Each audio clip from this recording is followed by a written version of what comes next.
Halo semuanya, perkenalkan nama saya Cici Lestari. Di sini saya bersama rekan-rekan saya ada. Halo, nama saya Siti Dania dari Prodi Ilmu Komunikasi. Halo, saya Anissa Fitriani dari Program Studi Ilmu Komunikasi. Hai, perkenalkan saya Vidya Prilianti Gunawan dari Fakultas Ilmu Komunikasi. Nah, setelah perkenalan, saya bersama rekan-rekan saya akan sedikit memaparkan tentang apa hak dan kewajiban warga negara dan bela negara.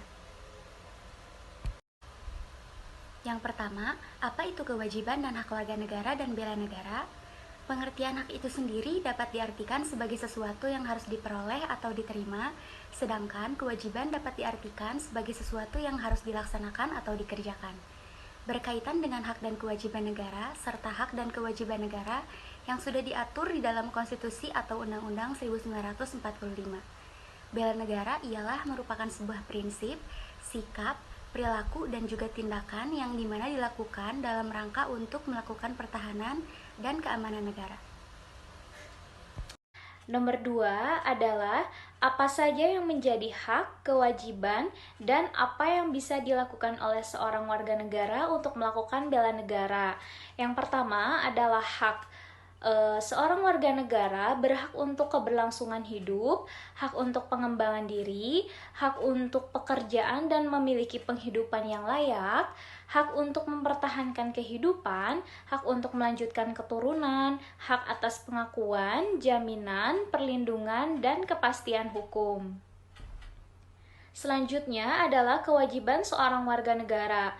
Wajib membayar pajak dengan tepat waktu, menjaga fasilitas yang sudah disediakan oleh pemerintah, menjaga ketertiban serta keamanan lingkungannya, menaati peraturan serta perundang-undangan yang berlaku, menaati norma yang berlaku di sekitar, wajib menghormati dan toleransi terhadap siapapun. Yang ketiga adalah bela negara. Ada 5 nilai-nilai dasar yang dikembangkan dalam bela negara agar menjadi landasan sikap dan perilaku warga negara, yaitu adalah cinta tanah air, sadar berbangsa dan bernegara, setia pada Pancasila sebagai ideologi negara, rela berkorban untuk bangsa dan negara, serta mempunyai kemampuan untuk membela negara. Yang ketiga, apa dasar hukum pada kewajiban dan hak warga negara dan bela negara? Di sini ada 4 poin. Yang pertama, Undang-Undang Dasar 1945. Yang kedua, Pasal 27 ayat 3 mengamanatkan bahwa setiap warga negara berhak dan wajib ikut serta dalam upaya pembelaan negara. Yang ketiga, Pasal 30 ayat 1 mengamanatkan bahwa tiap-tiap warga negara berhak dan wajib ikut serta dalam usaha pertahanan dan keamanan negara. Yang keempat, Undang-Undang Republik Indonesia Nomor 3 Tahun 2002 tentang Pertahanan Negara Pasal 9 ayat 1 mengamanatkan bahwa setiap warga negara berhak dan wajib ikut serta dalam upaya bela negara yang diwujudkan dalam penyelenggaraan pertahanan negara. Selanjutnya, pada ayat 2, keikutsertaan warga negara dalam upaya bela negara sebagaimana yang dimaksud dalam ayat 1 diselenggarakan melalui A. Pendidikan kewarganegaraan, B. Pelatihan dasar kemiliteran secara wajib, C. Pengabdian sebagai prajurit Tentara Nasional Indonesia secara sukarela atau secara wajib, dan D. Pengabdian sesuai profesi. Yang keempat, apa tujuan dan fungsi bela negara? Untuk tujuan bela negara di sini memiliki 5 tujuan. Yang pertama, mempertahankan kelangsungan hidup bangsa dan negara. Yang kedua, melestarikan budaya. Yang ketiga, menjalankan nilai-nilai Pancasila dan Undang-Undang Dasar 1945. Yang keempat, berbuat yang terbaik bagi bangsa dan negara. Dan yang kelima, menjaga identitas dan integritas bangsa dan negara.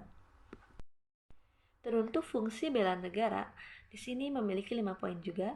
Yang pertama, mempertahankan negara dari berbagai ancaman. Yang kedua, menjaga keutuhan wilayah dan negara. Yang ketiga, meningkatkan kesejahteraan rakyat. Yang keempat, mencerdaskan kehidupan bangsa. Dan yang terakhir, memajukan pembangunan nasional. Apa saja sih manfaat dari bela negara? Yang pertama, membentuk sikap disiplin waktu. Yang kedua, membentuk jiwa kebersamaan dan solidaritas antar sesama rekan seperjuangan. Yang ketiga, membentuk mental fisik yang tangguh. Yang keempat, menanamkan rasa cinta kepada bangsa dan semangat patriotisme sesuai dengan kemampuan.